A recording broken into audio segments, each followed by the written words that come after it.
going on, guys? My name is Landon. Today I'm bringing you guys another video here today. We got the Season 3 Relegation Tournament recap. We have a lot of stuff that went down, a lot of interesting stuff. And honestly, like, the Relegation Tournament didn't get a whole lot of views, which didn't really surprise me, but Relegation as a whole, this tournament, it's so important because so many things can come from this. If you guys are curious about Roster Mania, there will be a separate video talking specifically about Roster Mania. It'll be directly after this one. It should be coming out within the next couple of days, talking about everything Roster Mania related. So if you're like, you know what, I want to watch everything for Roster Mania, let me watch the Relegation recap. This is not regarding this certain video, because there's so many roster changes, there's so many things to talk about. That has to be in a separate video. So this is going to be directly talking about placings and whatnot. So let's go and get into what exactly happened at the Season 3 Relegation Tournament. So first, before anything, what we're going to do, I'm going to give you guys, like I said, the full placings. I'm going to go for every single team. So out of the 16 teams that are here, you're going to hear me list every single one of them. So starting in 13th through 16th, we had Automatic Reload, Geared for Gaming, Enigma 6, and Mutiny. Coming in 9th through 12th, we had Vex Gaming, DT Blue, DT Purple, and 3's Up. Coming in 7th through 8th, we had Strictly Business and VVV. Coming in 5th through 6th with Synergy and Prophecy.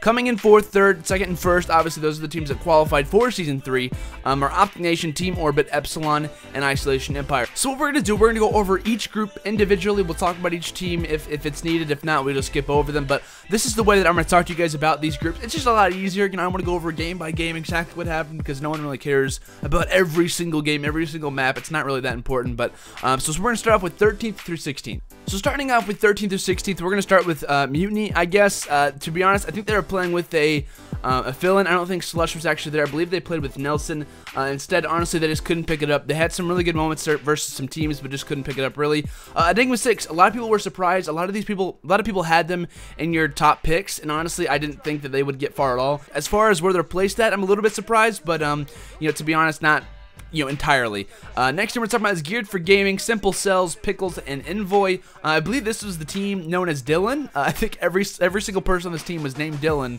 and it was spelled the same way. I don't think there's like a whole lot of different spellings for Dylan. Anyway, I think Pickles had a really good event from what I saw. I think he was definitely the MVP for this certain team. But Geared for Gaming definitely didn't have the placing they wanted to, and not really a big surprise, to be honest. Next, talking about Automatic Reload, they were one of the two teams, or actually four of the teams that were technically had a guaranteed spot in this tournament, where Enigma 6 and AR, obviously two of them placed 13th or 16th, so kind of unfortunate for them. AR obviously placed, I don't know their exact placing. Enigma 6 had their spot from Justice, so kind of interesting to note. To be honest, like I saad, Automatic Reload was one of those relegation roster teams, didn't have anyone specific that they wanted, they just picked up whoever was left, and kind of unfortunate for those guys, especially Merc. You will see if he gets in the league or not, but that's, like I said, that's for another video. Roster changes coming soon, and another video. Next, we're going to have 9th through 12th, which is consisting, like I said, of Vex, DT Blue, DT Purple, and 3's Up. Starting out with 3's Up, honestly, just didn't play the way that I thought they would. Khalifa, to me, didn't have a very good event. I actually had him in my COD fantasy team, and he was, like, one of the last overall players. Speaking on DT Purple and DT Blue, as far as DT Purple goes, Baker was literally the MVP of this team, no doubt. He was, like, calling out, he was getting the most kills, and I think every single game that they had, so unfortunate for DT Purple. As far as DT Blue goes, Swarley went off at times, Fears had some good moments, but as far as DT Blue goes, just couldn't really come up clutch, and ended up placing 9th through 12th. Vex, I believe they beat someone. I can't remember exactly who they beat, but they had a pretty good moments throughout the tournament. Fastball is, to me, one of the best players from this squad. He definitely hold that slaying ability, but unfortunately they weren't able to get very far. Speaking on 7th through 8th, we had SB and VVV. I personally had Strictly Business moving on. For me personally, I had SB and ON both in my top 4, and it didn't work out, to say the least. It didn't work out at all, because they ended up they ended up having to play each other, and the loser obviously was out. So that was kind of unfortunate for me, like kind of a win-win, but also a loss-loss in a way situation. SB, honestly, this team was kind of awkward for me. I thought they might have the determination to want to move on and to do well, and it just really didn't happen. No surprise, honestly, with VVV. I 100% did not think VVV would be in the top 4, just for the fact that, they've been arguing, they haven't really been playing together as a squad as a whole, which is kind of surprising, to say the least. John and Killas even said he's going to leave the team. I'm not sure if that's going to happen. John's a very dedicated guy, But honestly, this team just didn't look good to me coming into this tournament. They weren't confident, and you know, they ended up placing 7th through 8th. Next, talking about 5th through 6th, the teams that just narrowly missed the top 4, the teams that went to the Pro League. It was kind of unfortunate. Prof ended up losing very early on. Prophecy was one of the, just about every single person's pick. If you looked at everyone's top 4, most of the time they had Prophecy, you know, there on that list, and I did too, to be honest with you. I did not expect that at all. Prophecy ended up losing pretty early on to, I believe, who was Synergy, and they ended up playing against, I believe it was ISO, and I think ISO actually knocked them out of the tournament. So it was unfortunate. Definitely did not expect Synergy to beat them. Synergy would later go on to play Epsilon, where they would lose 3-1, and then obviously Owen versus Synergy. Owen beats them in a 3-0 fashion. I've never seen Owen play that well, to be honest with you, against a team like Synergy, who was absolutely rolling. But Synergy ended up losing that one. Whoever lost Owen versus Synergy would be out of the tournament. The team that won that would be in the top 4. So that was definitely a very narrow situation for Optic Nation. Talk about the first team who actually made it into the Pro League. Optic Nation has officially returned back into the Pro League. Every time, man, it's just so, it's narrow of a margin. It's not like the 3-2 situation against TR last, or for Season 2. But still, they narrowly get in there. They were in the loser's bracket. They powered back. They beat SB. They beat DT Blue and whatnot. Overall, like, I'm not super surprised that Owen got in there. They were one of my picks to actually join the league. But to be honest, not super surprising. That was actually one team I got right. But still, you know, good lineup, not a bad group of guys, and I'm pretty happy that they're going to be back in the Pro League as a whole. Next team we have to talk about is actually another team, obviously, that made it into the Season 3 Pro League. Is actually Team Orbit. Orbit looked absolutely great this entire tournament. To be honest, whenever I was making my top 4, I just didn't think of the Orbit roster. I was like, you know what? I didn't even think about the roster. You know, they all played great accuracy, had a great event. Facento went off at times. Happy the Don, and Burnsoff is that guy who's just going to be the leader. He can do the objective work. He can also slay, and they definitely showed it. While they did fall a little bit short at times, they looked like one of the most solid squads out of the entire tournament for me. Like I said, major props to Team Orbit. That team was accuracy, Facento, Happy, and Burnsoff, so massive congratulations to them. Next team we had was Epsilon. Epsilon, I believe, was the first team to actually officially qualify.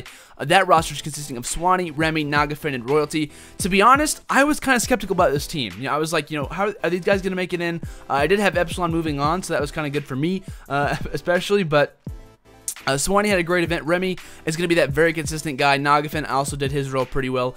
And this dude, Royalty, man, I don't know if you guys could see him this event, but Royalty went off. Apparently, he plays on 12 sensitivity, he doesn't have a scuff, and he doesn't play claw. If you guys don't know what claw is, it's basically like an alternative for how you place your hands on a controller. It's a different way to play it.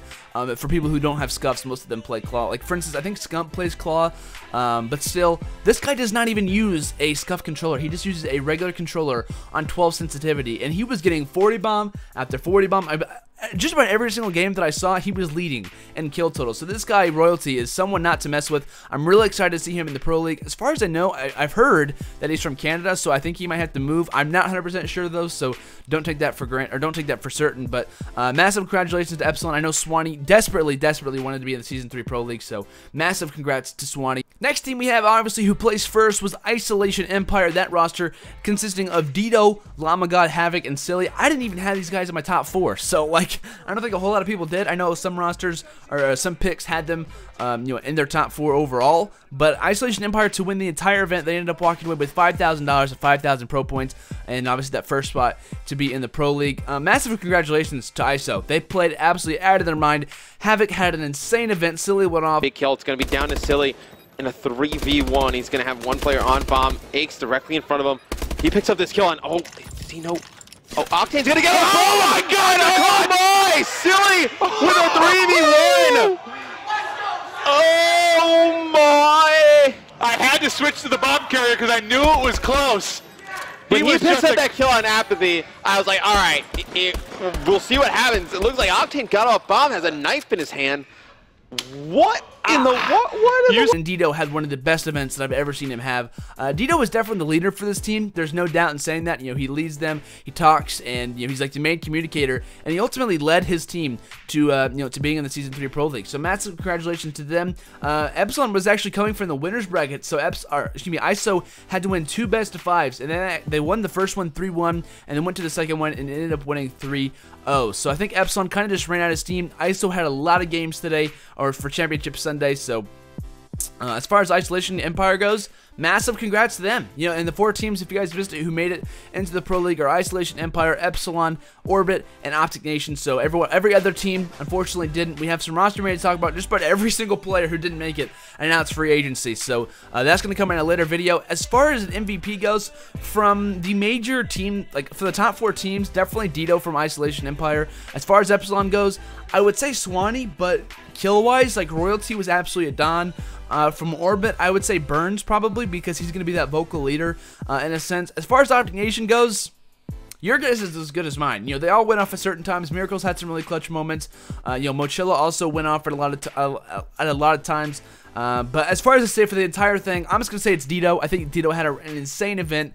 But Royalty also did too. So, you know, out of those guys, it's really just a toss-up. But, you know, that's really just about been it. You know, the Season 3 relegation tournament is not something that got a whole lot of views, like I said. But so many things come from this. You know, roster mania comes. You know, teams disband. You know, teams that could have maybe stayed together and done well, you know, are very interesting to say the least. So, but Prophecy not making it was definitely probably the main shock to me this entire tournament. I did not see Prophecy, in any sense, not making it. You know, that roster, Aches, Apathy, Aqua, and Octane. We'll be talking about roster mania with them also, but to be honest, I definitely didn't expect that. I thought that Prophecy was rolling. Like I said, they ended up losing pretty early on, so I believe Synergy, and they would later go on to play against ISO, and ISO would end up 3-2ing them. So, you know, maybe if Prop would have won that, they could have maybe got first, but that game was definitely a very, defining moment in the entire tournament. So, like I said, massive congratulations to Epsilon, Orbit, Isolation Empire, and Optic Nation for all qualifying, you know, this weekend. Unfortunate for everyone else, but this is the official list for Season 3. So, all the teams that are going to be in Season 3 will be Optic Gaming, FaZe, Denial, Elevate, TCM, Rise Nation, Team Envious, Team Caliber, Epsilon, Orbit, Isolation Empire, and Optic Nation. So like I said, guys, that is the full list for Season 3. That's what you guys are going to be watching in the MLG Pro League as a whole. I'm really excited about the relegation tournament, to be honest with you. Like, I really like this tournament format. I like that it was a LAN setting. I really enjoyed, you know, that as a whole. So massive thank you to MLG for actually hosting it rather than it being an online tournament. So that's always awesome, guys. If you guys enjoyed this video, make sure to leave a like, and I will be, like I said, posting a Roster Mania video as soon as this one's over. I'll be making a Roster Mania video to talk about. So thank you guys so much for watching. I'll see you guys in the next video. Have a great day. Peace out.